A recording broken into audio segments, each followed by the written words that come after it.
അത്ഭുതങ്ങൾ സാധാരണം, അടയാളങ്ങൾ സാധാരണം. അത്ഭുതങ്ങൾ സാധാരണം, അടയാളങ്ങൾ സാധാരണം. യേശു വന്നാൽ, യേശു തൊട്ടാൽ, യേശു വന്നാൽ, യേശു തൊട്ടാൽ പാപമെല്ലാം മാറിപ്പോകും, ശാപമെല്ലാം തീർന്നു പോകും. അത്ഭുതങ്ങൾ സാധാരണം, അടയാളങ്ങൾ സാധാരണം. അത്ഭുതങ്ങൾ സാധാരണം, അടയാളങ്ങൾ സാധാരണം.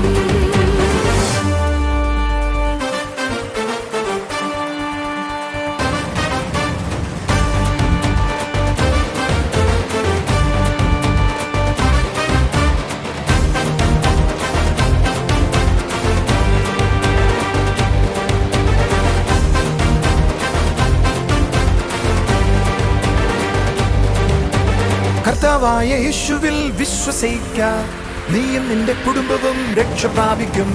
കർത്താവായ യേശുവിൽ വിശ്വസിക്കാം, നീയും നിന്റെ കുടുംബവും രക്ഷ പ്രാപിക്കും. ഇതാകുന്നു വാഗ്ദത്തം, അത് നിത്യജീവൻ തന്നെ. ഇതാകുന്നു വാഗ്ദത്തം, അത് നിത്യജീവൻ തന്നെ. അത്ഭുതങ്ങൾ സാധാരണം, അടയാളങ്ങൾ സാധാരണം. അത്ഭുതങ്ങൾ സാധാരണം, അടയാളങ്ങൾ സാധാരണം. കർത്താവിൻ്റെ വന്യനാമം മഹത്വപ്പെടുമാറാകട്ടെ. അനുഗ്രഹിക്കപ്പെട്ട ഒരു നല്ല ദിവസം കൂടെ കർത്താവ് നമുക്ക് തന്നതോർത്ത് നമുക്ക് ദൈവത്തെ സ്തുതിക്കാം. ഇന്ന് നമ്മൾ കേൾക്കാൻ പോകുന്നത് ജയത്തെക്കുറിച്ചിട്ടാണ്, ജയത്തിൻ്റെ മനോഭാവത്തെക്കുറിച്ചിട്ടാണ്. ഏത് സാഹചര്യത്തിലും ഏത് പ്രശ്നത്തിലും ജയത്തിൻ്റെ മനോഭാവം നമ്മളിൽ ഉണ്ടാകണമെന്നാണ് ദൈവജനം നമ്മളെ പഠിപ്പിക്കുന്നത്. തോൽവിയുടെ മനോഭാവത്തെ നമ്മുടെ ലൈഫിൽ നിന്ന് എടുത്തു കളഞ്ഞാട്ടെ. കാരണം ക്രിസ്തുവിലായിരിക്കുന്ന ഒരു വ്യക്തിയെക്കുറിച്ച് ദൈവവചനം പറയുന്നത് അവൻ ജയിക്കാനായി ജനിച്ചു എന്നാണ്. സകലത്തിൻ്റെയും ഉടയവനായ കർത്താവ് നമ്മുടെ ഉള്ളിൽ വസിക്കുമ്പോൾ എങ്ങനെയാണ് ആ വ്യക്തി ചെയ്യുന്നതിൽ പരാജയം ഉണ്ടാകുന്നത്? കർത്താവ് നമ്മളെ അനുഗ്രഹിച്ചിരിക്കുന്നുവെന്ന് ദൈവത്തിൻ്റെ വചനം പറയുന്നു. അതുകൊണ്ട് ഇന്നത്തെ മെസ്സേജ് കേൾക്കുമ്പോൾ ജയത്തിൻ്റെ മനോഭാവം നമ്മളിൽ ബിൽഡ് ചെയ്യാൻ തക്കവണ്ണം ദൈവവചനത്തോടൊപ്പമായിരുന്നാട്ടെ. തോൽവിയുടെ മനോഭാവത്തെ എടുത്തു കളഞ്ഞാട്ടെ. നമുക്ക് മെസ്സേജിലേക്ക് പോകാം.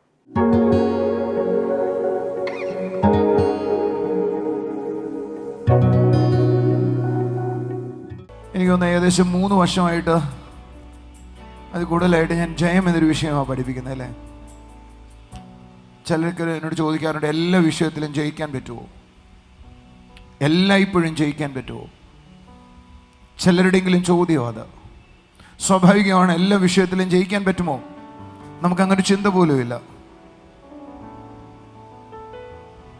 എല്ലായ്പ്പോഴും ജയിക്കാൻ പറ്റുമോ? അങ്ങനൊരു ചിന്ത നമ്മുടെ അകത്തില്ല. നമ്മൾ പറയുന്നത് സാഹചര്യങ്ങളെല്ലാം ശരിയാണെങ്കിൽ ഒരു പക്ഷേ നമുക്ക് ജയിക്കാൻ പറ്റും. ചില ആളുകൾ പറയുന്നു, ചില ആളുകൾക്ക് കഴിവുണ്ട്, അറിവുണ്ട്, അവർ നല്ല വീട്ടിലാണ് ജനിച്ചവർക്ക് സമ്പത്തുണ്ട്, അവരുടെ സാഹചര്യങ്ങളെല്ലാം ശരിയാണ്, അതുകൊണ്ടാണ് അവർക്ക് എല്ലാ വിധത്തിലും വിജയമുള്ളത്. ചില ആളുകൾ പറയുന്ന എല്ലാം എനിക്കുണ്ട്, പക്ഷേ അതിന് ഭാഗ്യം കൂടെ വേണ്ടേ എന്നാണ്. വേദപുസ്തകം ഞാൻ വായിച്ചപ്പോൾ എനിക്ക് മനസ്സിലായി, ഭാഗ്യം എന്നൊരു കാര്യമേ ബൈബിളിലില്ല. ബൈബിളിലുള്ളത് ന്യായപ്രമാണത്തെ ധ്യാനിക്കുന്നവൻ ഭാഗ്യവാൻ എന്ന മലയാളത്തിലെ, പക്ഷെ ഇവിടെ ഇംഗ്ലീഷ് ബൈബിളിൽ ഇരിക്കുന്നത് ബ്ലെസ്സഡ് എന്ന, അനുഗ്രഹിക്കപ്പെട്ടവനാണ്. ഭാഗ്യം എന്ന് പറയുന്നത് കിട്ടിയാൽ കിട്ടും എന്നൊരു കാര്യമാണ്. അനുഗ്രഹം എന്ന് പറയുന്നത് യേശുവിൽ വിശ്വസിക്കുന്ന ഏവരുടെ മുകളിലും ഉള്ള കാര്യമാണ്. നമ്മുടെ ചുണയായിട്ട് കൈ അടിച്ചൊരു ആമേൻ പറഞ്ഞു. എല്ലായിടത്തും ജയിക്കാൻ പറ്റുമോ? നമ്മുടെ ഉള്ളിലെ ചിന്തയതാ. കാരണം നമ്മൾ ക്രിസ്തീയ വിശ്വാസികളിൽ കൂടുതൽ പേരെ ക്രിസ്തീയ പ്രസംഗം കേൾക്കുന്ന ചിലരെങ്കിലും അവർ ചിന്തിക്കുന്നുണ്ട്, ഒരു ഉയർച്ചയുണ്ടെങ്കിൽ ഒരു താഴ്ചയുണ്ട്, ഒരു മലയുണ്ടെങ്കിൽ ഒരു താഴ്വരയുണ്ട്, അതുകൊണ്ട് എല്ലാ മേഖലയിലും നമുക്ക് വിജയിക്കാൻ പറ്റത്തില്ല. പക്ഷെ ഞാൻ മനസ്സിലാക്കിയത്, വേദപുസ്തകം പറയുന്നു, എന്നെ എല്ലായിടത്തും എല്ലായ്പ്പോഴും ജയോത്സവമായി നടത്തുന്ന ദൈവത്തിന് സ്തോത്രം. നിങ്ങളെ എല്ലായിടത്തും, എന്നെ നിങ്ങളെ എല്ലായിടത്തും എല്ലായ്പ്പോഴും ജയോത്സവമായി നടത്തുന്ന ഒരു നല്ല ദൈവമുണ്ട്. ഈ പകൽ എനിക്ക് നിങ്ങളോട് പറയാനുള്ളത്, ഒരിടത്തും നിങ്ങൾ തോൽക്കരുത്, ഒരിടത്തും നിങ്ങൾ പരാജയപ്പെടരുത്.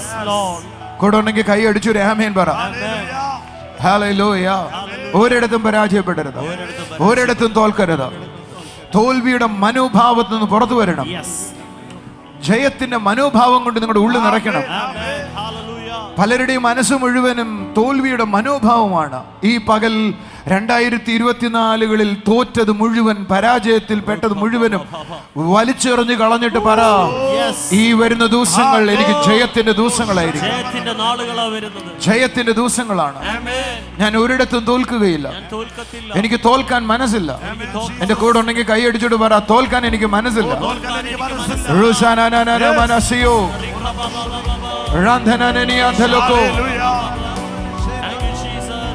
ഞാൻ ബൈബിൾ വായിച്ചപ്പോ എനിക്ക് മനസ്സിലായി, പലരും പറയുന്നത് ദൈവം തോൽവിയിലൂടെ നമ്മളെ പഠിപ്പിക്കുമെന്ന. ദൈവം തോൽവിയിലൂടെയോ രോഗത്തിലൂടെയോ തകർച്ചയിലൂടെയോ പഠിപ്പിക്കുകയില്ല.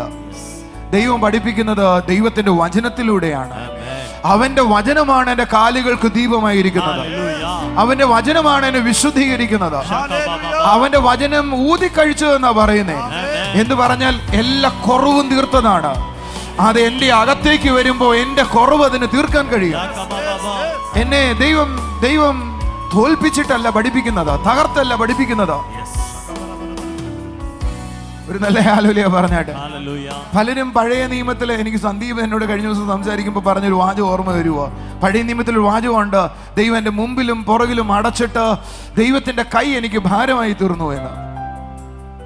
നിങ്ങൾ ആ സങ്കീർത്തനത്തിന്റെ ആ വാക്യം മാത്രമേ സാധാരണഗതി വായിക്കത്തുള്ളൂ. മുകളിലേക്കും താഴോട്ട് എഴുതിയിരിക്കുന്ന വായിക്കത്തില്ല. നിങ്ങൾ എൻ്റെ കൂടെ ഉണ്ടോ? ഒരു ഹല്ലേലൂയ പറയാവോ? അല്ല, ഇനി അങ്ങനെ എഴുതിയത് നിങ്ങൾ വായിച്ചാൽ പോലും നിങ്ങൾ അറിയേണ്ടത്, ദാവീദ് പഴയ നിയമത്തിലെ ഒരു പ്രവാചകനാണ്. അദ്ദേഹത്തിന് യേശുവിനെ കുറിച്ച് അറിയാവുന്നതിന് ഒരു ലിമിറ്റേഷൻസ് ഉണ്ടായിരുന്നു. അല്ല, ദൈവത്തെക്കുറിച്ച് അറിയുന്നതിന് ദാവീദിന് ഒരു ലിമിറ്റേഷൻ ഉണ്ടായിരുന്നു. ദൈവത്തെ അറിയുവാൻ ഇടയായത്, ദൈവത്തെ ലോകത്തിന് മനസ്സിലായത് യേശു ക്രിസ്തു അവനെ വെളിപ്പെടുത്തിയപ്പോഴാണ്. നിങ്ങൾ എന്താ കൈയടിക്കാത്ത, ഒരു ആമേൻ പറയാത്ത? നിങ്ങൾ ഏതെങ്കിലും വചനത്തിൽ നിന്ന് ഒരു തീരുമാനം എടുക്കുമ്പോൾ ആ തീരുമാനത്തിന് മുമ്പ് നിങ്ങൾ ആദ്യം വായിക്കേണ്ടത് യേശു അങ്ങനെ പറഞ്ഞിട്ടുണ്ടോ എന്നാണ്. യേശു പറഞ്ഞ വാക്കുകളാണ് എൻ്റെ നിയമം എന്ന് പറയുന്നത്. ഒരു നല്ല ഹല്ലേലൂയ പറഞ്ഞാട്ടെ. യേശു ആരെയെങ്കിലും മുമ്പിലും പുറകിലും അടച്ചിട്ട് അവന്റെ തലയിൽ കൈ ഭാരമാക്കി വെച്ചിട്ടുണ്ടോ എന്ന്? ആരെയും അങ്ങനെ ചെയ്തില്ല എങ്കിൽ ദൈവം ഒരാളെ ലിഫ്റ്റ് ചെയ്യുന്നത് അവനെ പരീക്ഷിച്ചിട്ടല്ല, അവനെ പ്രതിസന്ധിയിലേക്ക് വിട്ടിട്ടല്ല. പകരം പകരം പകരം അവന്റെ വചനമാണ് അവന് ദൈവം കൊടുക്കുന്നത്. നിങ്ങളൊന്ന് ശ്രദ്ധിച്ചു നോക്കിയേ. നിങ്ങളുടെ കുഞ്ഞിനെ നിങ്ങൾക്കൊരു കാര്യം പഠിപ്പിക്കണം എന്ന് തോന്നുമ്പോ അവനെ വാതിലടച്ചു പൂട്ടിയിട്ടിട്ട് നിങ്ങൾ പഠിപ്പിക്കുവോ? അങ്ങനെയാണെങ്കിൽ നിങ്ങൾ ഏത് അപ്പനാന്ന് എനിക്കൊരു സംശയമുണ്ട്. ഒരു നല്ല ആമേൻ പറഞ്ഞാട്ടെ. അനുസരണമുള്ള ഒരു മോനാണ് നിങ്ങളെങ്കിൽ, നിങ്ങളുടെ അപ്പൻ പോലും അങ്ങനെ ചെയ്യത്തില്ലെങ്കിൽ, അനുസരണം കേട്ട എന്നെ നന്മയിലേക്ക് നടത്തിയ ആ സ്വർഗീയ പിതാവ് എത്രയധികമായി അങ്ങനെ ചെയ്യും. എന്റെ കൂടെ ഉണ്ടെങ്കിൽ കൈ അടിച്ചൊരു ആമേൻ പറഞ്ഞു, ശബ്ദം ഹല്ലേലൂയ പറഞ്ഞു. എമ്മാവൂസിലേക്ക് പോകുന്ന ശിഷ്യന്മാരെ കർത്താവ് 2 വടിയെടുത്തല്ല മാറ്റിയത്. അവന്റെ വചനം പങ്കുവെച്ചപ്പോ അവന്റെ കണ്ണുകൾ തുറന്നു, അവരുടെ ഹൃദയത്തിന് തീ പിടിച്ചു. എന്റെ കൂടെ ഉണ്ടെങ്കിൽ കൈ അടിച്ചൊരു ആമേൻ പറ. ജയം എന്റെ അവകാശമാണ്, ജയം എന്റെ ജീവിതമാണ്, ജയം എന്റെ റൈറ്റ് ആണ്. എന്റെ കൂടെ ഉണ്ടെങ്കിൽ ഒരു ഹല്ലേലൂയ പറഞ്ഞാട്ടെ. ഒരിടത്തും തോൽക്കരുത്, ഒരു സ്ഥലത്തും തലകുനിയരുത്, ഒരു സ്ഥലത്തും മുട്ടുകൊടുക്കരുത് എന്ന് പറഞ്ഞാൽ ദൈവം എനിക്ക് തന്ന അവകാശമാണ് ജയം. എന്റെ കൂടെ ഉണ്ടെങ്കിൽ ഹല്ലേലൂയ പറഞ്ഞാട്ടെ. ഞാനിങ്ങനെ പറയാറുണ്ട്, ഞാൻ ജയിക്കാനായി ജനിച്ചവനാണെന്ന്. എന്ന് അടുത്തിരിക്കുന്ന ആളോട് കൈ കൊടുത്തിട്ട് പറ, ഞാൻ ജയിക്കാനായി ജനിച്ചതാണ്. അത് രജനികാന്തിന്റെയോ മോഹൻലാലിന്റെയോ ഡയലോഗല്ല. 1 യോഹന്നാൻ 5:4 പറയുക, ദൈവത്തിൽ നിന്ന് ജനിച്ചതെല്ലാം ലോകത്തെ ജയിക്കുന്നു എന്ന് പറഞ്ഞാൽ ഞാൻ ദൈവത്തിൻ്റെതാണ് എങ്കിൽ സകലയിടത്തും ജയമാണ്. ഞാൻ ജനിച്ചത് ജയിക്കാനാണ്. കൂടെ ഉണ്ടെങ്കിൽ കൈ അടിച്ചിട്ട് പറ, ഞാൻ ജനിച്ചത് ജയിക്കാനാണ്. എന്റെ സ്വഭാവത്തിൽ തോൽവിയുടെ മനോഭാവമില്ല, എന്റെ രക്തത്തിൽ തോൽവിയുടെ മനോഭാവമില്ല. എല്ലായിടത്തും ജയിക്കുന്നതാണ് മനോഭാവം. ആദാം സകലത്തെയും വാണായിരുന്നേ, സകലത്തെയും വാഴുവാൻ ആദാമിനെ ആക്കിയത് ക്രിസ്തു യേശുവിൽ ആദാമിൽ നഷ്ടമായത് എന്റെ മുകളിൽ വന്നിരിക്കുന്നത്. എങ്കിൽ സകലത്തിന്റെ മേൽ ജയാളിയാകാൻ, സകലത്തിന്റെ മേൽ വാഴാൻ, സകലത്തിന് മേൽ ജയിക്കാൻ, സകലത്തിന് മേൽ മുന്നേറാൻ. അതത്രേ ദൈവം എന്നെ വിളിച്ചത്. ആ കൈകൾ അടിച്ച് ശബ്ദമുയർത്തി ചിലതിനെ കൊടഞ്ഞു കളഞ്ഞിട്ട് പറ, ഇന്നലത്തെ പരാജയങ്ങളെ കൊടഞ്ഞു കളയുന്നു. ഹല്ലേലൂയ. ദൈവം നമ്മളെ പരാജയപ്പെടുത്തിയിട്ടല്ല പഠിപ്പിക്കുന്നത്. വേദപുസ്തകം പറയുന്നത് എന്റെ ജനം നശിക്കുന്നത് അറിവില്ലായ്മയിലാണ്. അറിവില്ലായ്മയാണ് നശിപ്പിക്കുന്നത്. അറിവില്ലായ്മയാണ് നമ്മളെ ബന്ധനത്തിലാക്കിയിരിക്കുന്നത്. ഞാൻ ജയിച്ചു വാഴണമെന്നത് ദൈവത്തിന്റെ ആഗ്രഹം മാത്രമല്ല, അത് ദൈവത്തിന്റെ സ്വഭാവം കൂടെയാണ്. എന്നാൽ നമ്മൾ വിചാരിക്കുന്നു ദൈവം നമ്മളെ ശിക്ഷിക്കുന്നു, തകർച്ചയിലേക്ക് വിടുന്നു. No no no no no no no. ദൈവത്തിന് അങ്ങനെ ഒരു പരിപാടിയില്ല. ആ പരിപാടിയെ നമ്മുടെ തലയിൽ നിന്ന് കളയണം. അപ്പോൾ ബൈബിളിൽ എഴുതിയിരിക്കുന്ന കഷ്ടതയോ ക്രിസ്തു യേശുവിനെ പ്രതി ഞാൻ അനുഭവിക്കേണ്ട നിന്ദകളാണ്, ഞാൻ അനുഭവിക്കുന്ന പഴികളാണ്, അപമാനങ്ങളാണ്. അത് ക്രിസ്തു യേശുവിനെ പ്രതി ആര് സുവിശേഷം ചെയ്താലും അനുഭവിക്കണം. അനുഭവിക്കുന്നില്ലെങ്കിൽ അദ്ദേഹത്തിന്റെ സുവിശേഷത്തെ കുറിച്ച് എനിക്കൊരു സംശയമുണ്ടോ? കാരണം യേശു മുതൽ ശിഷ്യന്മാർ വരെ അങ്ങനെ സംഭവിച്ചുവെങ്കിൽ നമുക്കും എതിരായി അങ്ങനെ ഉണ്ടാകാം. അതിനെ ചിരിച്ചുകൊണ്ട് പറ, ഞാൻ എൻ്റെ കൂടെ സകല നന്മകളോടുകൂടെ ആ പ്രതിസന്ധിയെ സ്വീകരിക്കുന്നു. പക്ഷെ അതിലെന്നെ വാട്ടിക്കളയാൻ, അതിനെ തളർത്തിക്കളയാനുള്ളതല്ല, അതിന് നടുവിൽ ജയാളിയായിരിക്കാനാണ്. കൈകളടിച്ചൊരു ആമേൻ പറയാം. ഇരിക്കാം നമുക്ക്. ആമേൻ. എനിക്ക് ബൈബിളിൽ ഇഷ്ടമുള്ളൊരു വാക്യം ഞാൻ വായിക്കുന്നു. 2 കൊരിന്ത്യർ അതിൻ്റെ 2-ാം അധ്യായം 11-ാമത്തെ വാക്യം. അവിടെ എഴുതിയിരിക്കുന്നത്, സാത്താൻ നമ്മെ തോൽപ്പിക്കരുത്, അവൻ്റെ തന്ത്രങ്ങളെ നാം അറിഞ്ഞുകൂടാത്തവരല്ലോ. ഇംഗ്ലീഷ് വേർഷൻ എന്ന് വായിക്കുന്നു, ശ്രദ്ധിക്കൂ. To keep Satan from taking advantage of us. അവിടെ എഴുതിയിരിക്കുന്നതിൻ്റെ അർത്ഥം, സാത്താൻ നമ്മളെ മുതലാക്കരുത്. സാത്താന് നമ്മളെ തോൽപ്പിക്കാൻ പറ്റത്തില്ല, സാത്താന് നമ്മളെ മുതലാക്കാനായി പറ്റും. സാത്താൻ എവിടെയാണ് മുതലാക്കുന്നത്? സാത്താൻ എങ്ങനെയാണ് മുതലാക്കുന്നത്? ഞാൻ നിങ്ങളോട് പറഞ്ഞു, നമ്മൾ ജയാളികളായി ജീവിക്കാനാണ് ദൈവം നമ്മളെ വിജയിച്ചത്. ജയം എന്നതൊരു മനോഭാവമാണ്, തോൽവി എന്നതൊരു മനോഭാവമാണ്.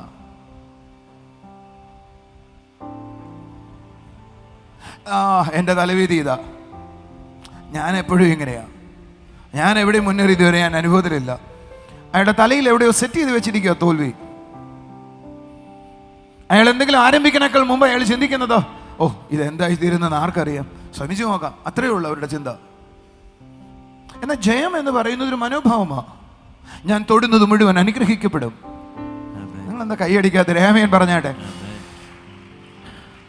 പിശാച് നിങ്ങളുടെ തോൽവിയെ നിങ്ങൾ അറിയരുത്, നിങ്ങൾ വിചാരിക്കരുത് മുമ്പിൽ കൊണ്ടുവരുന്ന സാഹചര്യങ്ങളിലൂടെ മാത്രമാണ് എന്ന്. എന്നാൽ അറിയേണ്ടത്, പിശാച് നിങ്ങളുടെ തോൽവി, നിങ്ങളുടെ ജീവിതത്തിൽ തോൽവി കൊണ്ടുവരുവാൻ നിങ്ങളുടെ മനസ്സിനെയാണ് അവൻ ഇടിക്കുന്നത്. നിങ്ങളുടെ മനസ്സ് ഇടിഞ്ഞു പോയാൽ വേദപുസ്തകം പറയുന്നത്, പുരുഷൻ തൻ്റെ ദീനത്തെ സഹിക്കും. തകർന്ന മനസ്സോ ആർക്ക് സഹിക്കാൻ പറ്റും? നിങ്ങളുടെ മനസ്സിനെയാ പിശാച് തകർക്കുന്നത്. നിന്റെ മനസ്സിനെയാ പിശാച് മുറിവേൽപ്പിക്കുന്നത്. നമ്മൾ കഴിഞ്ഞ ആഴ്ച വായിച്ച വാക്യത്തിലേക്ക് ഒന്ന് വരാം. അപ്പോസ്തലപ്രവൃത്തി 7-ാം അധ്യായം 9-ാമത്തെ വാക്യം. ഗോത്രപിതാക്കന്മാർ ജോസഫിനോട് അസൂയപ്പെട്ടു, അവനെ മിസ്രയീമിലേക്ക് വിറ്റുകളഞ്ഞു. എന്താ വിൽക്കാനുള്ള കാരണം? അസൂയയാണ്. എല്ലാവരും പറഞ്ഞേ, എന്താണ്? ജലസാണ്, എൻവിയാണ്. എന്താണ് കാരണം? അസൂയയാണ്. അടുത്ത വാചകം, എന്നാൽ ദൈവം അവനോട് കൂടിയിരുന്നു. ഗോത്രപിതാക്കന്മാരെന്ന് പറഞ്ഞ വാക്കിന് നമ്മൾ ഇന്നലെ കഴിഞ്ഞ ആഴ്ച പറയുമ്പോൾ കേട്ടു, ഗോത്രപിതാക്കന്മാരെന്ന് പറയുന്ന സ്വന്തം സഹോദരന്മാരാണ്. ആ വീട്ടിൽ 10 പേരുണ്ട്. നിങ്ങൾ ചിന്തിച്ചു നോക്കിയ, ഒരു 10 പേരുള്ള വീട്, അല്ല 12 പേരുള്ളൊരു വീട്. ആ വീട്ടിലേക്ക് ഒരു കൊച്ചു കുഞ്ഞുണ്ടാകുകയാണ്. 10 പേരുള്ള ഒരു വീട്ടിലേക്ക് വേറൊരു കുഞ്ഞും കൂടെ ഉണ്ടാകുകയാണ്. ആ വീട്ടിനകത്തെ സന്തോഷം അറിയാവോ? ആ കുഞ്ഞ് വളരുന്നതും കളിക്കുന്നതും മുഴുവൻ ആ മൂത്ത ജ്യേഷ്ഠന്മാരോട് കൂടെയാണ്. നിങ്ങൾ ആരെങ്കിലും എൻ്റെ കൂടെ എത്തിയോ? ആ ജ്യേഷ്ഠന്മാരാണ് വാസ്തവത്തിൽ ജോസഫിനോട് അസൂയ ഉണ്ടായിട്ട് അവനെ വിറ്റുകളഞ്ഞത്. നിങ്ങൾ എൻ്റെ കൂടെ ഉണ്ടോ? ഒരു ഹല്ലേലൂയ പറയാവോ? നിങ്ങളെ ആ സാഹചര്യത്തിലേക്ക് ഒന്ന് കൊണ്ടുപോകട്ടെ. അവനെ വിറ്റുകളയണേക്കാൾ മുമ്പ് അവന് ചെയ്തത് എന്താന്ന് പറയാം. എന്നെ ഒന്ന് ശ്രദ്ധിക്കാവോ? അവനെ പിടിച്ചു, അവൻ്റെ വസ്ത്രത്തെ ഊരി, അവനെ മുറിവേൽപ്പിച്ചു, പൊട്ടക്കിണറ്റിലിട്ടു, എന്നിട്ടാണ് വലിച്ചു കയറ്റിയിട്ടാണ് വിറ്റുകളഞ്ഞത്. നിങ്ങൾക്കത് ചിന്തിക്കാമോ? നിങ്ങളുടെ വീട്ടിൽ സ്വന്തം സഹോദരന്മാർ, അന്ന് വരെ ചിന്തിച്ചുകൊണ്ടിരുന്ന ആളുകൾ, സ്വന്തം ജ്യേഷ്ഠന്മാർ, ഒരു വീട്ടിൽ വളർന്ന ആളുകൾ നിങ്ങളുടെ വസ്ത്രം ഉരിയാൻ ശ്രമിക്കുമ്പോൾ ആ വസ്ത്രം ഊരിയിട്ട് നിങ്ങൾ നഗ്നരായി നിൽക്കുന്ന ഒരു സാഹചര്യം ചിന്തിക്കാവോ? എക്സ്പെക്ട് ചെയ്യാത്ത സ്ഥലത്തിൽ നിന്ന് ആളുകൾ നിന്നെ നഗ്നരാക്കാൻ നോക്കുമ്പോൾ ഉണ്ടാകുന്ന വേദന അറിയാവോ? റാഗ് ചെയ്യുന്ന കുഞ്ഞുങ്ങളെ കണ്ടിട്ടുണ്ടോ? അവരുടെ മുമ്പിലുള്ള വേദന കണ്ടിട്ടുണ്ടോ? അവർക്ക് ആരുടെ മുമ്പിൽ നിൽക്കാൻ കഴിയാതെ വണ്ണം നാണം ഉണ്ടാകുന്ന പ്രവർത്തികൾ കണ്ടിട്ടുണ്ടോ? Listen to me. റാഗ് ചെയ്യുമ്പോൾ, അല്ല, അങ്ങനെ ഒരാൾ ചെയ്യുമ്പോൾ അയാളുടെ മനസ്സിനാണ് മുറിവേൽക്കുന്നത്, മനസ്സാണ് വേദനിക്കുന്നത്. നിന്റെ ജയത്തിൻ്റെ മുന്നേറ്റത്തെ തടയുവാൻ പിശാച് ചെയ്യുന്ന ഏറ്റവും വലിയ തന്ത്രങ്ങളിലൊന്ന് നിന്റെ മനസ്സിന് മുറിവേൽപ്പിക്കും.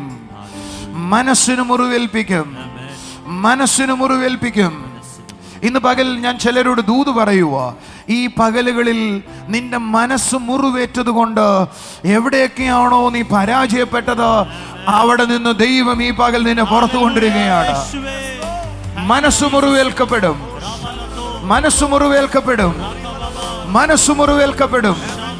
വസ്ത്രമുരിഞ്ഞു. നിന്റെ വീട്ടിനുണ്ടായ അപമാനം മനസ്സ് മുറിവേറ്റു. നിന്റെ വീട്ടിലെ ഉണ്ടായ അപമാനം മനസ്സ് മുറിവേറ്റു. നിന്റെ ഭർത്താവ് നിമിത്തം ഉണ്ടായ അപമാനം മനസ്സ് മുറിവേറ്റു. നിന്റെ ഭാര്യ നിമിത്തം ഉണ്ടായ അപമാനം മനസ്സ് മുറിവേറ്റു. നിന്റെ കുഞ്ഞുങ്ങൾ ചെയ്ത നിമിത്തം ഉണ്ടായ അപമാനം മനസ്സ് മുറിവേറ്റു. കള്ളുകുടിയനായ ഒരു ഭർത്താവ് മനസ്സ് മുറിവേൽക്കും. പാപം ചെയ്യുന്നൊരു സ്ത്രീ മനസ്സ് മുറിവേൽക്കും. കുഞ്ഞുങ്ങൾ തെറ്റ് ചെയ്തു മനസ്സ് മുറിവേൽക്കും. അപമാനിതനായിരിക്കുന്ന ഒരാൾക്ക് ഒന്നും ജയിക്കണമെന്ന് തോന്നത്തില്ല. അയാൾ പറയും, ഓ, ഈ ജീവിതം മതി, അപമാനം അനുഭവിച്ച ജീവിതം മതി. എന്നാൽ ദൈവത്തിന് നിന്നോട് പറയാനുള്ളത് ഈ ജീവിതം മതി എന്ന് പറയാനുള്ളതല്ല. അപമാനത്തിന് നടുവിൽ എന്നെ ദൈവം ഉയർത്തുമെന്ന് പറയാനുള്ളതാണ്. അപമാനത്തിന് നടുവിൽ നിന്നെ ഉയർത്തുമെന്ന് പറയാനുള്ളതാണ്. അഞ്ചലിൽ എന്റെ ചർച്ചിന്റെ മുമ്പിൽ, ചർച്ചിന്റെ ഭിത്തിയിൽ ചിലർ പോസ്റ്ററുകൾ ഒട്ടിച്ചു. ബ്ലൂ ഫിലിം നിർമ്മിക്കുന്ന ജോൺ ദാരുവിനെ അറസ്റ്റ് ചെയ്യുക. മലേഷ്യയിൽ പോയി തടിക്കച്ചവടം ചെയ്യുന്ന ജോൺ ദാരുവിനെ അറസ്റ്റ് ചെയ്യുക. നിങ്ങൾക്ക് ചിന്തിക്കാവോ? എൻ്റെ അടുക്കൽ എൻ്റെ ഭാര്യ നിൽക്കുമ്പോൾ ആരോ ഒരാൾ കമന്റ് പറഞ്ഞു, ഇത്രയും സുന്ദരിയായ ഒരു ഭാര്യയില്ല, എന്നിട്ട് എന്തിനാ ഈ പണിക്ക് നിൽക്കുന്നേ? പറയുന്നതിൻ്റെ ചെവി കൊണ്ട് കേട്ടിട്ടുണ്ട്. അപമാനം സഹിക്കുമ്പോൾ ആ ഞായറാഴ്ച വന്ന് തല കുനിഞ്ഞിട്ട് ദൈവം വിടിവിക്കും രക്ഷിക്കുമെന്നൊന്നും ഞാൻ പറഞ്ഞില്ല. ഞാൻ പറഞ്ഞത്, ഈ മണ്ണിൽ എവിടെയാണോ ഞാൻ തലകുനിഞ്ഞത് അവിടെ എന്നെ ദൈവം ഉയർത്തിപ്പിടിക്കും. ആ പട്ടണത്തിലാണ് എനിക്ക് ഏറ്റവും നല്ല സ്ഥലമുള്ളത്. ആ പട്ടണത്തിലാണ് എനിക്ക് സ്വന്തമായി വീടുള്ളത്. ആ പട്ടണത്തിലാണ് എനിക്ക് ജയകരമായ ശത്രുവിന്റെ മുമ്പാകെ വിരുന്നൊരുക്കുന്ന ഒരു ദൈവത്തെയാണ് നീ സേവിക്കുന്നത്. നീ എവിടെങ്കിലും തോറ്റോ അവിടെ ഉയർത്തും, എവിടെയെങ്കിലും താണോ അവിടെ ഉയർത്തും. മോശേ, നീ എവിടെയാ നിൽക്കുന്നത്? അവൻ പറയും, ഞാനൊരു പർവ്വതത്തിന്റെ താഴ്വരയിലാണ് നിൽക്കുന്നത്. ദൈവം എന്താ നിന്നോട് പറയുന്നത്? ദൈവം അവനോട് പറയുന്നത്, അമ്മായിപ്പന്റെ ആടുകൾ മേയിച്ച് തലകുനിഞ്ഞു നിൽക്കുന്ന മാനുഷികമായൊരു സാഹചര്യം ഉണ്ടല്ലോ മോശേ, എനിക്ക് നിന്നോട് പറയാനുള്ളത്, നിന്റെ ജനമായ ഇസ്രായേലിനെ നയിച്ചിട്ട് നിന്നെ ഇവിടെ വരുമ്പോൾ ഞാൻ നിന്നെ മാനിക്കുന്നത്. നീ എവിടെയാണോ തലകുനിഞ്ഞത് അവിടെയാ നിന്റെ ഉയർച്ചയുള്ളത്. എവിടെയാണോ അപമാനം ഉണ്ടായത്, അല്ല നമ്മളെ മനസ്സിൽ തോൽവി ഉണ്ടായെന്ന് തോന്നുന്നത്, അവിടെ പരാജയബോധത്തോടെ ആയിരിക്കാതെ. കാരണം അവിടെ തന്നെ കർത്താവ് നിന്നെ മാനിക്കുവാൻ ഉദ്ദേശമുണ്ട്. നീ ആ സ്ഥലത്ത്, ആ മേഖലയിൽ എവിടെയാണോ നീ അപമാനിക്കപ്പെട്ടത്, അല്ലെങ്കിൽ പരാജയം അനുഭവിച്ചത്, അല്ല നീ വിചാരിച്ചതുപോലെ എത്തിച്ചേരാൻ കഴിഞ്ഞില്ല, അവിടെ കർത്താവ് നിന്നെ ഉയർത്തുവാനിടയാകും. അവിടെ ദൈവത്തിൻ്റെ മഹത്വം നിന്നെ വലിയവനാക്കുവാനിടയാകും. ആ ദേശത്തിൽ കർത്താവിൻ്റെ മഹത്വം നിന്നിലൂടെ ദൈവം വെളിപ്പെടുത്തും. കർത്താവ് സഹായിക്കട്ടെ. നമുക്കിനി ചില സാക്ഷ്യങ്ങളിലേക്ക് പോകാം.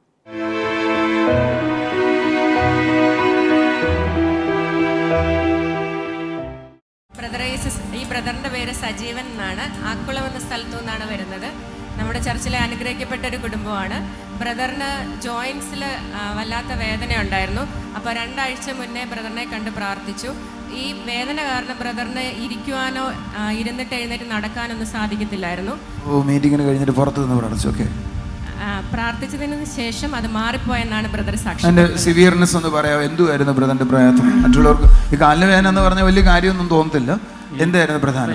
ഇദ്ദേഹം ഒരു ടൈലിന്റെ ജോലി ചെയ്യുന്നയാള് എന്ന് പറഞ്ഞ, ടൈലിന്റെ ജോലി എന്നല്ലേ പറയുന്നത്? ഓക്കെ, ടൈൽസിന്റെ വർക്ക് ചെയ്യുന്നയാളാ പറഞ്ഞു. എൻ്റെ ഈ ജോയിന്റ് നല്ല വേദനയായിരുന്നു. ഇരുന്നിട്ട് എഴിക്കുമ്പോൾ ആ സ്ട്രൈറ്റിൽ അഴിച്ചില്ലെങ്കിൽ വീഴുന്നു. അങ്ങനത്തെ ഒരു ബുദ്ധിമുട്ടായിരുന്നു. അപ്പോൾ അത്രയും സിവിയർ ആയിരുന്നു. അത്രയും ഇതായിരുന്നു. ആ സെക്കൻഡിൽ മാറി. ആ സെക്കൻഡിലല്ല, പിറ്റേന്ന് കുറച്ച് കുറഞ്ഞ്, പിന്നെ കുറഞ്ഞ് ഇപ്പം കംപ്ലീറ്റ് മാറിപ്പോയി. ഒന്ന് കൈയടിച്ച് കർത്താവിനെ സ്തുതിച്ച്. Thank you. ബ്രദർ, ഈ സിസ്റ്ററിൻ്റെ പേര് ദിവ്യ എന്നാണ്. കിള്ളിപ്പാലം എന്ന സ്ഥലത്തു നിന്നാണ് ഇവർ കടന്നു വരുന്നത്. കർത്താവിനെ അറിഞ്ഞപ്പോൾ വർഷങ്ങളായിട്ട് കുടുംബത്തിലുണ്ടായിരുന്ന ശ്വാസം മുട്ടൽ മാറിപ്പോയ അത്ഭുത സാക്ഷ്യമാണ് കുടുംബം നമ്മോട് ഷെയർ ചെയ്യുന്നത്. രണ്ടാമത്തെ മോള് ജനിച്ച 15-ാം ദിവസം മുതൽ ഹോസ്പിറ്റലിൽ ശ്വാസം മുട്ടലിന് വേണ്ടി കാണിക്കുന്നുണ്ട്. രണ്ടാമത്തെ കുഞ്ഞ് ജനിച്ച് 15-ാം ദിവസം മുതൽ. ഇപ്പൊ കുഞ്ഞിന് 8 വയസ്സുണ്ട്. അന്ന് മുതൽ ശ്വാസം മുട്ടലായിട്ട് ബുദ്ധിമുട്ടിലായിരുന്നു. അപ്പം സെപ്റ്റംബർ മാസം സോളി സിസ്റ്ററിനെ കണ്ട് പ്രാർത്ഥിച്ചു. ഇൻഹേലറൊക്കെ യൂസ് ചെയ്യുന്നുണ്ടായിരുന്നു പക്ഷേ കുഞ്ഞ്. അപ്പം സോളി സിസ്റ്ററിനെ കണ്ട് പ്രാർത്ഥിച്ചു. പൂർണ്ണമായിട്ട് കർത്താവ് അതിൽ നിന്ന് വിടുതൽ കൊടുത്തു. ഇൻഹേലർ ഉപയോഗിക്കുന്നില്ല. അന്ന് ശ്വാസം മുട്ടൽ പോയി. ഒന്ന് കൈയടിച്ച് കർത്താവിനെ സ്തുതിച്ച്. കൊച്ചു കാര്യമല്ല. 15-ാമത്തെ ദിവസം വല്ല ഉപയോഗിച്ച് തുടങ്ങിയ ആളാണ് ശ്വാസം മുട്ടൽ നിന്ന് പോയി. ഓക്കെ. അതുപോലെ തന്നെ മൂന്നാമത്തെ കുഞ്ഞ് 2 വയസ്സ് മുതൽ മൂന്നാമത്തെ കുഞ്ഞിന് ശ്വാസം മുട്ടലുണ്ട്. അതായത് ഇപ്പൊ കുഞ്ഞിന് 5 വയസ്സുണ്ട്. ഇതിൽ നിന്ന് കർത്താവ് അവരെ അത്ഭുതകരമായി. രണ്ടുപേരുടെ ഇൻഹേലർ പോയി. ഒന്ന് ചുണയായിട്ട് കൈയടിക്കേണ്ട കാര്യമോ? അടുത്തതോ? മൂത്ത മോൾക്ക് ഡെങ്കു ഫീവർ ഉണ്ടായിരുന്നു. ചർച്ചിലെ പ്രയർ സെല്ലിൽ വിളിച്ച് പ്രാർത്ഥിച്ചു. അത് മാറിപ്പോയി. അതുകൂടാതെ ഇവർ പറയുന്നത് കാലാവസ്ഥ ഒന്ന് ചെറുതായിട്ട് വ്യത്യാസമുണ്ടായാൽ കുഞ്ഞുങ്ങൾക്ക് ശ്വാസം മുട്ടൽ വരും. കുഞ്ഞുങ്ങൾക്ക് പുറത്തു പോകാൻ പറ്റത്തില്ല. ഒന്ന് നടന്ന് കളിക്കാൻ പോലും പറ്റത്തില്ലായിരുന്നു. പക്ഷെ ഇപ്പോൾ ഇവർ സാക്ഷ്യപ്പെടുത്തുന്നത് ഇവർക്ക് കടലിൽ കുളിക്കാം, ഇറങ്ങാം. അതൊരു അടിപൊളി കാര്യമാണല്ലോ. ഇവർ കടലിൽ കുളിക്കാൻ ഇറങ്ങും. എടി ഞാനും കൂടെ വരട്ടെ, എന്നൊന്ന് പഠിപ്പിക്കണേ. അടിപൊളി. കൈയടിച്ച് എഴുന്നേറ്റ് ഒരു നല്ല കൈയടി കൊടുത്തേ കർത്താവിനെ. ഇവർ കടലിൽ കുളിക്കാൻ പോയതൊക്കെ എൻ്റെ അസൂയ തോന്നടി, അസൂയ. ഈ ചെറുത് കടലിൽ കുളിക്കാൻ കഴിയാടുമെന്ന് നമുക്ക് ചിന്തിക്കാൻ വയ്യ. കടലിൽ കാണുമ്പോഴേ നമ്മൾ അകത്ത് കയറും. നീ കടലിൽ പോയി കുളിക്കുവോ? സത്യം. അമ്മ പറയണ കള്ളമല്ലല്ലോ അല്ലേ? സത്യം. ഇപ്പൊ ശ്വാസം മുട്ടലില്ല, അതും സത്യമാണോ? ഇൻഹേലർ ഉപയോഗിക്കുന്നില്ല, പമ്പില്ല, പമ്പ് ഇല്ല, ഇൻഹേലർ ഇല്ല. പോട്ടെ, ഇൻഹേലർ ഇല്ല. ഓക്കെ, ഒന്ന് കൈ അടിച്ചിടേ. മീൻ പറഞ്ഞു. വണ്ടർഫുൾ. എന്നെ സന്തോഷമല്ല ഈ കുഞ്ഞുങ്ങൾ ഈ പറയുന്നത്. 15 ദിവസം മുതൽ തുടങ്ങിയത് 8 വയസ്സ് വരെ ശ്വാസം മുട്ടലിന് ഇൻഹേലർ ഉപയോഗിക്കുമായിരുന്നു. എന്നാൽ യേശു കൊടുത്ത സൗഖ്യത്തിനൊന്ന് ആലോചിച്ച് നോക്കിയേ. അപ്പൊ അവര് കടലിൽ കുളിക്കും. Love you. സന്തോഷമായിട്ട് പോയത്. ബ്രദർ, കർത്താവ് ചെയ്ത ഒരു അത്ഭുത സാക്ഷ്യമാണ് ബ്രദറിന് പറയാനുള്ളത്. ബ്രദറിന്റെ പേര് ജാക്സൺ. നെല്ലിവിള എന്ന സ്ഥലത്തു നിന്ന് വരുന്നു. 1.5 മാസം മുൻപ് ബ്രദറിന് ഒരു ആക്സിഡന്റ് ഉണ്ടായി. ഒരു ഓട്ടോ ഇടിക്കുകയും കാലിൽ കൂടെ കയറി ഇറങ്ങുകയും ചെയ്തു. ഹോസ്പിറ്റലിൽ പോയി ട്രീറ്റ്മെൻറ്റിലായിരുന്നു. ബ്രദറിനെ ഫോണിൽ കൂടെ വിളിച്ച് പ്രാർത്ഥിച്ചു. അപ്പോൾ വേദന മാറി നടക്കാൻ തുടങ്ങി. തുടർന്ന് കഴിഞ്ഞ ആഴ്ച നമ്മുടെ ചർച്ചിൽ വന്ന് പ്രാർത്ഥിച്ചു. ഇപ്പോൾ പൂർണ്ണ സൗഖ്യമായി എന്നാണ് ബ്രദർ സാക്ഷ്യപ്പെടുത്തുന്നത്. കഴിഞ്ഞ ആഴ്ച കൂടെ ഒന്ന് പ്രാർത്ഥിച്ചു. ഓക്കെ, കൈയടിച്ച് കർത്താവിനെ സ്തുതിച്ച് കർത്താവ് കൊടുത്ത സൗഖ്യത്തിന് നന്ദി പറഞ്ഞ്. Thank you very much. ദൈവത്തിൻ്റെ അത്ഭുത കരുത്തിനായി നമുക്ക് ദൈവത്തെ സ്തുതിക്കാം. അവൻ്റെ പ്രവൃത്തികൾക്കായി നമുക്ക് ദൈവത്തെ സ്തുതിക്കാം. എന്നോടൊപ്പം ആയിരിക്കുന്നവർ ഒരു നിമിഷം കണ്ണുകളെ അടച്ചാട്ടെ. ഇതുവരെ പരാജയ ബോധത്തിലാണോ ആയിരുന്നത്? അല്ല, എനിക്കിന്ന് സംഭവിച്ചു, ഇനിയും എനിക്കത് അറ്റൻഡ് ചെയ്യാൻ ധൈര്യമില്ല എന്ന ചിന്തയിലാണോ ആയിരിക്കുന്നത്? ധൈര്യമായിരുന്നാട്ടെ. നീ പരാജയപ്പെട്ടിടത്തൊക്കെ ഇരട്ടി മാന്യത തരുന്ന ഒരു കർത്താവിൻ്റെ സന്നിധിയിലാണ് ആയിരിക്കുന്നത്. ഒരു നിമിഷം പ്രാർത്ഥിക്കാം. കർത്താവ്, എന്നോടൊപ്പം ആയിരിക്കുന്ന ഓരോ കുടുംബങ്ങളെയും അവിടുത്തെ കരങ്ങളിൽ ഏൽപ്പിക്കുന്നു. കർത്താവേ, ഒരു പരാജയം തൻ്റെ ലൈഫിൽ വരുമ്പോൾ പിശാച് ചിലത് സംസാരിക്കുന്നുണ്ട്, ഇനിയും അവിടെ എത്തിച്ചേരാൻ കഴിയത്തില്ല എന്ന്. പക്ഷേ ദൈവത്തിൻ്റെ കരം നമ്മളെ പിടിച്ചിട്ട് പറയുകയാണ്, നിന്നെ അവിടെ എത്തിക്കുവാൻ സർവശക്തനായി കർത്താവ് കൂടെയുണ്ടെന്ന്. ഹല്ലേലൂയ. കർത്താവ്, എന്നെ കാണുന്ന കുടുംബങ്ങളിൽ ചില വ്യക്തികൾ ചില കാര്യത്തിന് വേണ്ടി ചില എക്സാമുകൾ അറ്റൻഡ് ചെയ്തു. പക്ഷേ തൻ്റെ സ്വപ്നം തൻ്റെ ലൈഫിൽ നടക്കുമോ ഇല്ലയോ എന്നുള്ള ആശങ്കയിലാണ് ആയിരിക്കുന്നത്. കർത്താവെ, ആ വ്യക്തികളുടെ മേൽ നിൻ്റെ കൃപയെ പകർന്നാട്ടെ അപ്പാ. ആ പരാജയ ബോധത്തിൽ നിന്നും, സ്വയം ഇടിഞ്ഞുപോയ അനുഭവത്തിൽ നിന്നും കർത്താവെ, അവർ മടങ്ങി വരട്ടെ അപ്പാ. അവർ മടങ്ങി വരട്ടെ അപ്പാ. അവർ മടങ്ങി വരട്ടെ അപ്പാ. Thank you Jesus. കർത്താവെ, അതേപോലെ തന്നെ കർത്താവെ, ബിസിനസ്സിൽ പരാജയം അനുഭവിച്ചവർ, അടുത്തൊന്ന് സ്റ്റെപ്പ് വെക്കുവാൻ കഴിയാത്ത വിധത്തിൽ ആയിരിക്കുന്നവർ, കർത്താവെ, നിൻ്റെ കൃപ ചലിക്കണമപ്പാ. നിൻ്റെ കൃപ ചലിക്കണമപ്പാ. നിൻ്റെ കൃപ ചലിക്കണമപ്പാ. ശരീരത്ത് പൊള്ളലായിട്ട് പ്രയാസത്തോടെ ആയിരിക്കുന്ന ഒരു വ്യക്തിയെ കാണാം. കർത്താവ് ആ വ്യക്തിയെ സൗഖ്യമാക്കിയാണ്. ഒത്തിരി വലിയ പൊള്ളലൊന്നുമല്ല, കുറച്ച് ഏറിയേ ഉള്ളൂ. പക്ഷേ അതൊത്തിരി പ്രയാസത്തിലാണ് ആയിരിക്കുന്നത്. ആ വ്യക്തിയെ കർത്താവ് സൗഖ്യമാക്കുന്നത് കാണാം. അപ്പോൾ നിൻ്റെ കൃപയ്ക്കായി നന്ദി പറയുന്നപ്പാ. യേശുവേ നിൻ്റെ കൃപയ്ക്കായി നന്ദി പറയുന്നപ്പാ. യേശുവേ നിൻ്റെ കൃപയ്ക്കായി നന്ദി പറയുന്നു കർത്താവെ. അവിടുന്ന് കൊടുക്കുന്ന സൗഖ്യത്തിനായി സ്തോത്രം. അപ്പോൾ അതിനെ കാണുന്ന കുടുംബങ്ങളിൽ ദൈവത്തിൻ്റെ പ്രവൃത്തി ഉണ്ടാകണമപ്പാ. ദൈവത്തിൻ്റെ പ്രവൃത്തി ഉണ്ടാകണമപ്പാ. അത്ഭുത കരം ചലിക്കണം. അവർ പ്രാർത്ഥിക്കുന്ന വിഷയത്തിന്മേൽ ദൈവത്തിൻ്റെ കൃപ ചലിക്കണമപ്പാ. സ്വർഗീയ പിതാവേ, അവിടുന്ന് ഞങ്ങളുടെ പ്രാർത്ഥന കേട്ടതിനായി സ്തോത്രം. യേശുവിൻ്റെ നാമത്തിൽ തന്നെ ആമേൻ. വലിയ കൃപയിൽ നമുക്കായിരിക്കാം. കർത്താവിൽ സന്തോഷിച്ചാട്ടെ. God bless you.